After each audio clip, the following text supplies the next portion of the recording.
milioneri që dhuroi gjithë pasurinë për bamirësi dhe la fëmijët e tij të varfër.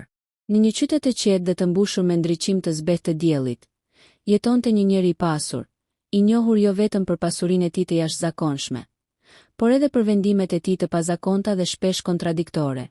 Ai quhej Aleksandr Hoxha, një emër që rrite me respekt dhe frikë të njëkohshme mes njerëzve të komunitetit të tij. Aleksandri nuk ishte vetëm një biznesmen i suksesshëm. Ai ishte një individ që kishte arritur një nivel të pasurisë që shumë njerëz vetëm ëndërronin, por që rrallë kush mund ta kuptonte mënyrën se si ai e shihte botën dhe paratë. Në vitet e tij të rinis, Aleksandri ishte një njeri ambicioz dhe punëtor. Ai kishte filluar karrierën e tij me një dyqan të vogël tekstili, që e trashëgoi nga babai i tij, një burr i thjeshtë dhe modest që i kishte mësuar vlerat e punës dhe ndeshmërisë. Megjithse fillimi ishte i vështirë dhe shpesh i mbushur me sfida financiare, Aleksandri nuk u dorëzua kurrë. Ai punonte deri në orët e vona të natës, duke shfrytëzuar çdo mundësi për të rritur biznesin. Shpejt, dyqani i vogël u shndërrua në një firmë tekstili me ndikim rajonal dhe më vonë në një korporat që operonte në fusha të ndryshme si ndërtimi, investimet financiare dhe teknologjia. Pasuria e tij u rrit në mënyrë eksponenciale, duke e bërë Aleksandrin një nga njerëzit më të pasur të vendit. Megjithatë, pasuria nuk e kishte bërë atë të lumtur në mënyrën që shumica e njerëzve mendonin.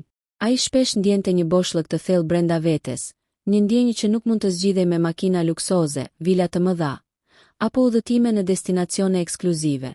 Ai shikonte rreth e rrotull dhe shihte nevojën në fytyrat e njerëzve. Fëmijë që nuk kishin librat e nevojshëm për shkollë, familje që luftonin për një copë bukë, pleq që jetonin vetëm dhe pa kujdes. Këto pamje filluan të ndikojnë thellë në mendimet dhe vendimet e tij. Në një mëngjes të ftohtë dimri, ndërsa pinte kafen e zakonshme në shtëpinë e tij luksoze, Aleksandri bëri një vendim që do të ndryshonte jo vetëm jetën e tij, por edhe historinë e familjes dhe komunitetit të tij. Ai vendosi që do të dhuronte gjithë pasurinë e tij për bamirësi. Po, e lexua drejt. Çdo qindark, çdo pronë, çdo aksion dhe llogari bankare do të shkonin për të ndihmuar të varfrit, të sëmurët dhe të nevojshmit. Ky vendim nuk ishte i lehtë, por ai ndjeu se kjo ishte mënyra e vetme për të dhënë një kuptim të vërtetë jetës së tij. Pas kësaj vendosjeje, filloi një proces i gjatë ligjor dhe financiar. Ai shpalli publikisht qëllimin e tij, duke krijuar fonde dhe organizata që do të menaxhonin pasurinë e tij në mënyrë transparente. Fondet u dedikuan për arsim, shëndetësi dhe projekte zhvillimore që do të përmirësonin jetën e mirë a njerëzve. Një pjesë e veçantë e pasurisë u vendos për të ndihmuar fëmijët e qytetit që nuk kishin mundësi për një të ardhme më të mirë. Por vendimi i tij kishte një tjetër dimension. Ai vendosi që fëmijët e tij, të cilët deri atëherë kishin jetuar në luks dhe me të gjitha lehtësitë, do të duhej të përballeshin me jetën e thjeshtë dhe sfidat e të varfërve. Për shumë, ky ishte një akt i papranueshëm apo madje i egër. Shokët dhe familjarët e tij e pyetën se si mund të lërë fëmijët e tij pa pasuri, ndërsa kishte mundësi të siguronte një jetë të mbushur me komoditet. Aleksandri përgjigjej gjithmonë me një buzëqeshje të qetë. Parat nuk krijojnë karakter. Jetës se duhen sfida për të mësuar dhe për të rritur vërtet. Ky është dhurata ime më e madhe për ta. Fëmijët e tij fillimisht ishin të habitur dhe të lënduar. Ata ndjenin se gjithë bota që njihnin ishte rënuar papritmas. Por me kalimin e kohës, shumë prej tyre filluan të kuptojnë thelbin e mësimit që babai i tyre donte t'u jepte. Ata mësonin të punonin, të kursenin, të ndihmonin të tjerët dhe të ndjenin kënaqësinë që vjen nga përpjekja dhe dhurata. Për disa prej tyre, ky ndryshim ishte i vështirë dhe i dhimbshëm, por në fund ata kuptuan se lumturia nuk vinte nga pasuria materiale, por nga aftësia për të ndihmuar të tjerët dhe për të jetuar një jetë me kuptim. Historia e Aleksandrit filloi të përhapej shpejt në media dhe komunitet. Ai u shndërrua në një figurë legjendare, jo vetëm për pasurinë që kishte fituar, por edhe për guximin moral që tregoi duke dhuruar gjithçka për bamirësi. Shumë njerëz e konsideruan një hero, ndërsa të tjerë kritikonin për egërsinë ndaj fëmijëve të tij. Por Aleksandri nuk u shqetësua kurrë për mendimet e të tjerëve. Ai besonte se veprimet e tij do të flisnin vetë dhe do të krijonin një trashëgimi më të madhe se çdo pasuri materiale. Një nga projektet më të mëdha që ai financoi ishte ndërtimi i një kompleksi arsimor dhe shëndetësor në periferi të qytetit, ku fëmijët nga familje të varfra mund të merrnin arsim të mirë dhe kujdes shëndetësor falas. Ai gjithashtu krijoi fonde për strehim dhe për programe që ndihmonin të rinjt të fitonin aftësi profesionale, duke i dhënë mundësinë të bëheshin të pavarur dhe të kontribuonin në shoqëri. Në këtë mënyrë, Aleksandri arriti të krijonte një ekosistem të mirëqenies, i cili jo vetëm që ndihmonte të varfrit, por gjithashtu frymëzonte komunitetin për të marrë pjesë në akte bamirësie. Ai mbante gjithmonë në mend fjalët e babait të tij. Parat janë mjete, jo qëllime. Një jetë e vërtet ka kuptim kur përdoret për të ndihmuar të tjerët. Megjithse historia e tij filloi me një vendim që u duk drastik dhe befasues, ndikimi i saj ishte i qëndrueshëm dhe i gjerë. Fëmijët e tij, duke u rritur në një mjedis që i mësonte vlerat e punës dhe ndihmës ndaj të tjerëve, filluan të kuptonin thelbin e jetës që babai i tyre kishte dashur t'u transmetonte. Disa prej tyre më vonë u bën udhëheqës komuniteti, mësues dhe profesionistë që kontribuan në shoqëri, duke vazhduar trashëgiminë e babait të tyre në një mënyrë të pazakontë, por të fuqishme. Në këtë pikë, historia e Aleksandrit nuk është vetëm rrëfim për pasuri dhe dhurim, por edhe një mësim i fuqishëm mbi përgjegjësinë morale, ndershmërinë dhe fuqinë e veprimit humanitar. Ai tregoi se një jetë nuk matet me llogaritje bankare, por me ndikimin që krijon tek njerëzit e tjerë dhe tek brezat që vijnë. Reagimet dhe sfidat e fëmijëve pas humbjes së pasurisë. Pas shpalljes së vendimit të babait të tyre për të dhuruar gjithë pasurinë për bamirësi, fëmijët e Aleksandrit përjetuan një përzierje emocionesh të jashtëzakonshme. Fillimisht ata ndjenin zemërim, habi dhe tronditje. Gjithçka që kishin njohur deri atëherë, vilat luksoze, makinat e shtrenjta, pushimet jashtë vendit dhe shkollat private ishin zhdukur. Për herë të parë, ata përballeshin me realitetin e thjeshtë të jetës së zakonshme. Një botë ku çdo veprim kërkonte përpjekje të vetëdijshme dhe ku komoditeti nuk ishte më një e drejtë e lindur, por një privilegj i fituar me punë. Fillimisht, më e vështira për ta ishte kuptimi i vendimit të babait. Disa nga fëmijët mendonin se ai ishte i padrejtë dhe egoist. Si mund të na lërë të vuajmë kur mund të na siguronte gjithçka? Thoshin ata me zemërim. Ndërkohë, një pjesë tjetër filloi të ndjente një trishtim të thellë dhe një boshllëk emocional. Ata e donin babain e tyre dhe respektonin për arritjet e tij, por nuk mund ta kuptonin sepse një njeri që kishte gjithçka do të zgjidhte të jepte gjithçka dhe të shpërfillte të ardhmen e fëmijëve të tij. Në ditët dhe javët e para pas ndryshimit, përditshmëria e tyre u kthye në një sfidë të përditshme. Të lindurit në një botë të mbushur me luks, ata duhej të mësonin aftësi që kur nuk i kishin zhvilluar më parë. Ata filluan të përballeshin me nevoja bazë, të gatuanin ushqimin e tyre, të mbanin higjienën personale, të kursenin dhe të menaxhonin shpenzimet e vogla. Për fëmijët më të vegjël, kjo ishte një përvojë traumatike. Loja dhe argëtimi i tyre i përditshëm u zëvendësuan nga detyrat e shtëpisë dhe përgjegjësitë që më parë nuk i kishin. Megjithatë, me kalimin e kohës, disa fëmijë filluan të kuptonin mesazhin e babait. Ata panë se sfidat e reja nuk ishin vetëm pengesa, por mundësi për të mësuar aftësi të vlefshme jetësore. Filluan të zhvillonin vetbesim dhe pavarësi. Ata mësuan të punonin së bashku si një familje, të ndihmonin njëri tjetrin dhe të organizonin jetën e tyre në mënyrë më të strukturuar. Disa prej tyre gjetën kënaqësi në gjërat më të thjeshta. Një libër të mirë, një drekë të përgatitur me përkushtim, apo një shëtitje në natyrë që dikur nuk e kishin vlerësuar. Komuniteti gjithashtu reagoi në mënyra të ndryshme ndaj vendimit të Aleksandrit. Shumë njerëz e përshëndetën dhe e lavdëruan për guximin dhe bujarinë e tij. Ata e quajtën një shembull të jashtëzakonshëm të përgjegjësisë sociale dhe një model për të gjithë njerëzit e pasur. Organizatat bamirëse dhe institucionet e qytetit e falënderuan publikisht dhe e përdorën pasurinë e tij për të nisur projekte që ndihmonin të varfrit dhe të pambrojturit. Por jo të gjithë ishin mbështetës. Një pjesë e komunitetit e kritikoi vendimin, duke e konsideruar një akt ekstrem dhe të rrezikshëm. Ata mendonin se fëmijët e tij ishin viktimat e një vendimi të pamatur, dhe se kjo mund të çonte në probleme psikologjike dhe emocionale për ta. Shumë media raportuan për konfliktin emocional dhe tensionin që kjo krijoi brenda familjes, duke e paraqitur Aleksandrin si një figurë kontroverse. Një hero për disa dhe një njeri i çuditshëm për të tjerët.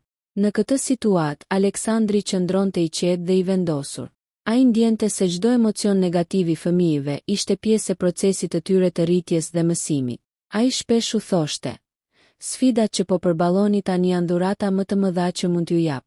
Ato do t'ju bëjnë të fortë, të pavarur dhe të aftë për të kuptuar vlerën e asaj që keni. Një ditë do të kuptoni pse e bëra këtë."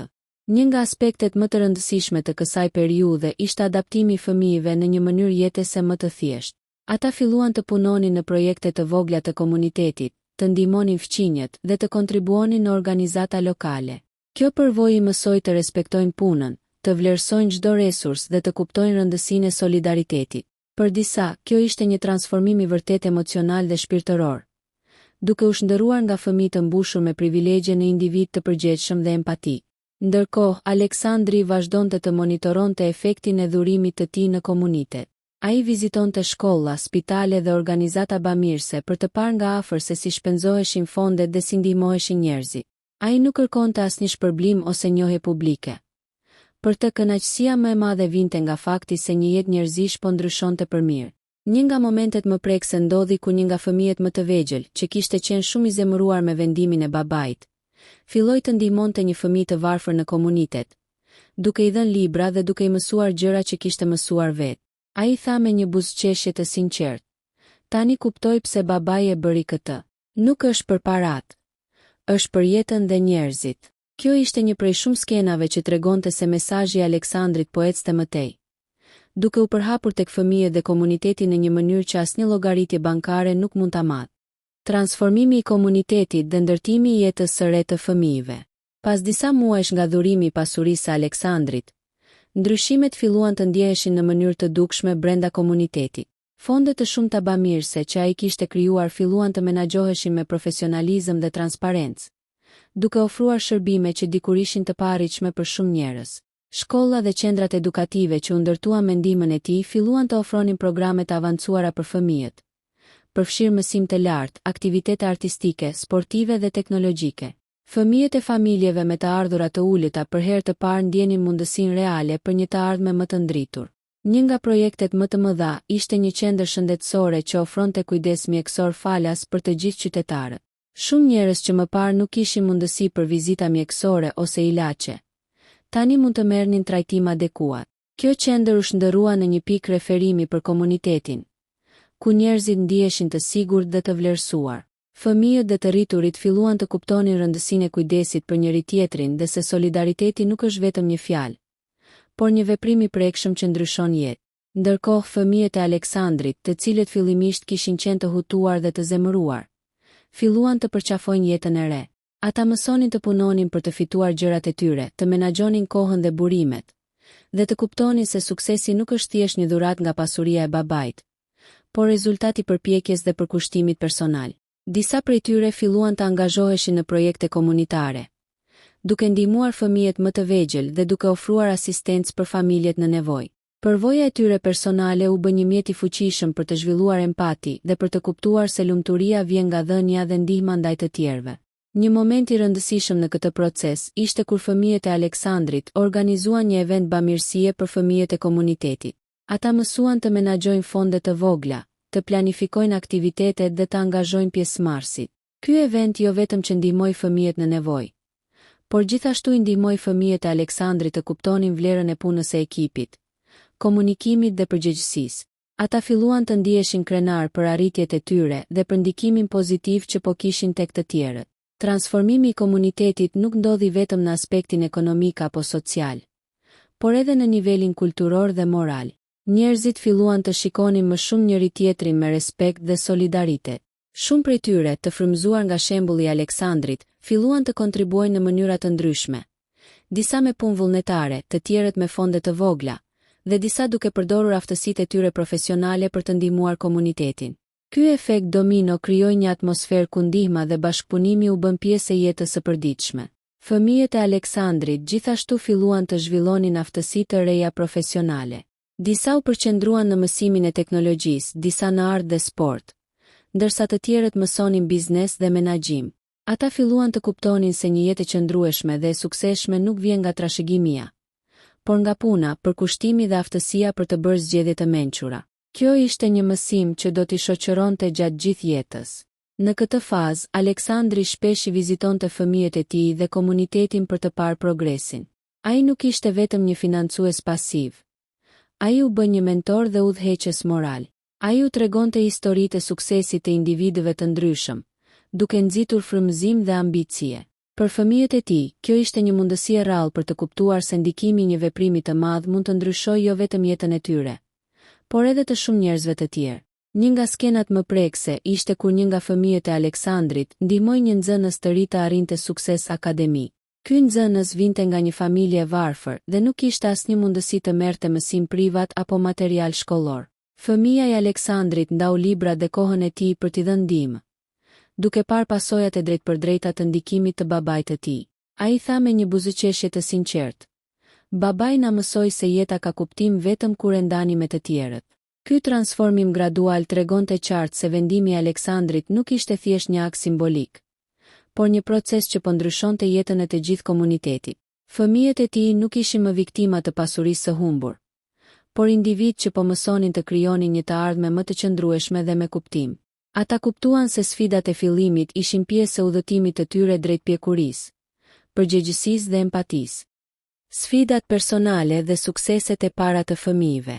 Ndërkohë që koha kalonte, fëmijët e Aleksandrit filluan të përballeshin me realitetin e jetës së thjeshtë në mënyrë më të thellë dhe personale. Për disa prej tyre, çdo ditë sillte sfida që më parë nuk i kishin imagjinuar. Ata duhet të mësonin të menaxhonin buxhetin e familjes, të kujdeseshin për gjërat bazë të jetesës dhe të punonin në mënyrë të pavarur për të arritur gjërat që më parë u ishin dhënë automatikisht. Fillimisht, disa prej fëmijëve përjetuan frikë dhe pasiguri. Ata shpesh ndiheshin të humbur në situata që dikur i kishin konsideruar të thjeshta. Të shkonin në dyqan për të bler ushqime, të përgatitnin vakte për vete ose të zgjidhnin një mënyrë për të kursyer energji dhe para. Këto detyra të vogla të përditshme dukeshin sfiduese, por gradualisht u bën një mjet i fuqishëm mësimi për vetëdisiplinën dhe përgjegjësinë. Një nga fëmijët më të vegjël, Lara, e cila fillimisht ishte shumë e zemëruar me vendimin e babait, filloi të kuptoj se çdo përpjekje e saj kishte një rezultat të drejtpërdrejtë. Ajo mësoi të gatuante vakte të shëndetshme, të kursente për librat e saj dhe të planifikonte kohën për studim dhe aktivitete. Për Laran, kjo ishte një ndjenjë empowerment, një ndjenjë se mund të kontrollonte jetën e saj dhe të ndikonte në fatin e saj përmes përpjekjeve personale. Fëmijët e tjerë, përveç sfidave praktike, përballeshin edhe me një dimension emocional të ri. Ata filluan të kuptojnë thellësisht ndikimin e vendimit të babait në jetën e tyre dhe përjetonin një kombinim ndjesish. Trishtim për humbjen e luksit, krenari për aftësitë që po zhvillonin dhe mirënjohje për mësimet që po mësoni.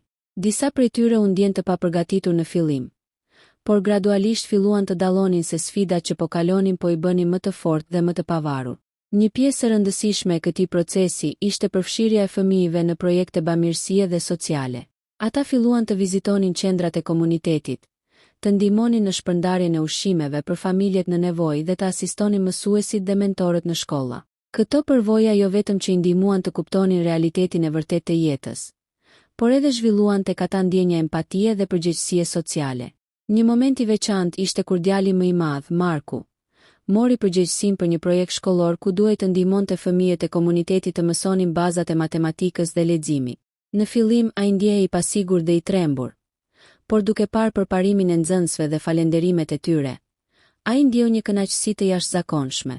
Marku mësoi se vlera e një individi nuk matet me paratë që ka, por me ndikimin dhe kontributin që jep tek të tjerët. Ndërkohë, fëmijët filluan të arrinin edhe sukseset e para të dukshme. Disa arritën rezultate të shkëlqyera në shkollë, të tjerë fituan çmime në aktivitete sportive dhe artistike, ndërsa disa filluan të fitojnë reputacion brenda komunitetit për punën e tyre bamirëse. Këto arritje nuk ishin thjesht fitore personale, por shenja e rritjes së tyre emocionale dhe morale. Ata kuptuan se sfidat dhe humbjet e fillimit kishin qenë vetëm një pjesë e procesit të tyre të rritjes dhe transformimit. Një tjetër dimension i rëndësishëm ishte lidhja mes fëmijëve dhe babait të tyre. Megjithse më parë mund të kishin ndier inat ose pakënaqësi, gradualisht filluan të shihnin vendimin e tij me respekt dhe mirënjohje. Aleksandri nuk u impononte asnjëherë. Ai thjesht I lejonte të përjetonin jetën, të bënin gabime dhe të mësonin prej tyre. Kjo metodë e edukimit, ndryshe nga e zakonshmja për njerëzit me pasuri të madhe, krijoi një lidhje të fortë bazuar mbi respektin dhe kuptimin e ndërsjellë. Në këtë fazë, komuniteti gjithashtu filloi të shikonte fëmijët e Aleksandrit jo më si fëmijë të pasur, por si individ që po mësonin të bëheshin të përgjegjshëm dhe kontribues. Kjo ndryshoi mënyrën se si ata u integruan në shoqëri dhe u rritën si modele pozitive për bashkëmoshatarët e tyre. Fëmijët që dikur jetonin në izolim të luksit, tani po ndërtonin marrëdhënie të shëndetshme dhe të bazuara mbi respekt dhe ndihmë reciproke. Një nga mësimet më të mëdha që ata mësuan ishte se humbja dhe sfidat nuk janë fundi I botës, por mundësi për të zhvilluar aftësi, karakter dhe empati. Ata kuptuan se pasuria e vërtet nuk qëndron tek objektet ose parat, por tek aftësia për të ndihmuar të tjerët dhe për të bërë ndryshim real në jetën e njerëzve. Kështu ndërkohë që fëmijët përballeshin me jetën e tyre të re, ata filluan të ndërtonin një identitet të ri, të bazuar mbi përpjekje personale, përgjegjësi dhe solidaritet. Ky ishte fillimi i transformimit të tyre të vërtet, një transformim që do të shtrihej gjatë gjithë jetës dhe që do të shërbente jo vetëm atyre, por edhe gjithë komunitetit që ata filluan ta kontribuonin me punën dhe përkushtimin e tyre. Pjekuria e fëmijëve dhe trashëgimia morale e Aleksandrit. Pas disa vitesh, ndikimi i vendimit të Aleksandrit filloi të shfaqej në mënyrë më të dukshme dhe të qëndrueshme. Fëmijët e tij, të cilët dikur ishin të hutuar dhe të zemëruar nga humbja e pasurisë, kishin ndryshuar rrënjësisht. Ata ishin rritur si individ të pavarur, të përgjegjshëm dhe të ndjeshëm ndaj nevojave të tjerëve. Përvoja e tyre e jetës së thjeshtë dhe përballjes me sfida të vërteta i kishte bërë më të fortë dhe më të mençur. Marku, djali më i madh, kishte krijuar një organizatë të vogël edukative për fëmijët e komunitetit, duke ndihmuar ata që nuk kishin mundësi të merrnin shkollim adekuat. Ai përdorte aftësitë që kishte fituar në procesin e adaptimit të jetës së thjeshtë, duke i mësuar fëmijët të menaxhonin burimet, të punonin në grup dhe të ndihmonin njëri tjetrin. Suksesi i tij nuk matet me para, por me ndikimin që kishte tek brezat e rinj. Lara, vajza më e vogël, kishte filluar një projekt për ndihmën e grave të reja në nevojë, duke u dhënë atyre mundësi për arsim dhe aftësi profesionale. Ajo kishte kuptuar se përmes ndihmës ndaj të tjerëve mund të krijonte një ndryshim të vërtetë dhe se çdo veprim, sa i vogël apo i madh, kishte një ndikim që shtrihej shumë përtej saj. Fëmijët e tjerë kishin gjetur mënyra të ndryshme për të kontribuar. Disa punonin në projekte artistike dhe kulturore, të cilat ndihmonin në zhvillimin e komunitetit, ndërsa të tjerët kishin filluar të krijonin biznese të vogla sociale, të cilat ofronin punë dhe mbështetje për ata që kishin më shumë nevojë. Çdo hap që ata bënin ishte një dëshmi e qartë se mësimet e babait të tyre nuk ishin thjesht teori, por ishin praktika të fuqishme që ndikonin në jetën reale. Komuniteti gjithashtu kishte ndryshuar në mënyrë të dukshme. Projekti Aleksandrit dhe angazhimi i fëmijëve të tij kishin krijuar një atmosferë solidariteti dhe bashkëpunimi. Shumë njerëz që dikur jetonin në izolim dhe vështirësi, tani ndiheshin të përfshirë dhe të vlerësuar. Organizata bamirëse dhe fondet e krijuara nga Aleksandri vazhdonin të funksiononin, duke ndihmuar mijëra njerëz dhe duke krijuar një model që u shërbente si shembull për komunitetet të tjera. Një nga momentet më prekse ishte ceremonia ku Aleksandri shpalli që fëmijët e tij tashmë ishin të gatshëm të merrnin përgjegjësitë e tyre të plota. Ai u tha: "Unë nuk ju dhash vetëm pasurinë time.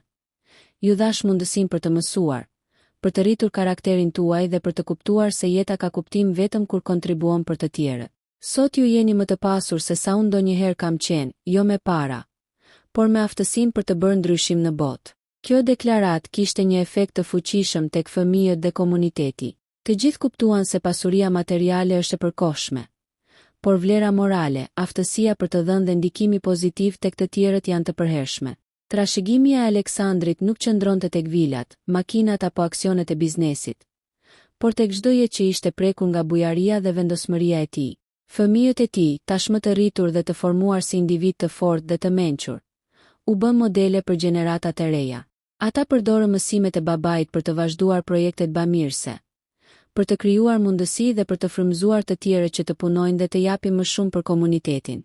Secili prej tyre kuptoi se jeta nuk matet me paratë që ke, por me ndikimin që krijon dhe me kujdesin që tregon për të tjerët.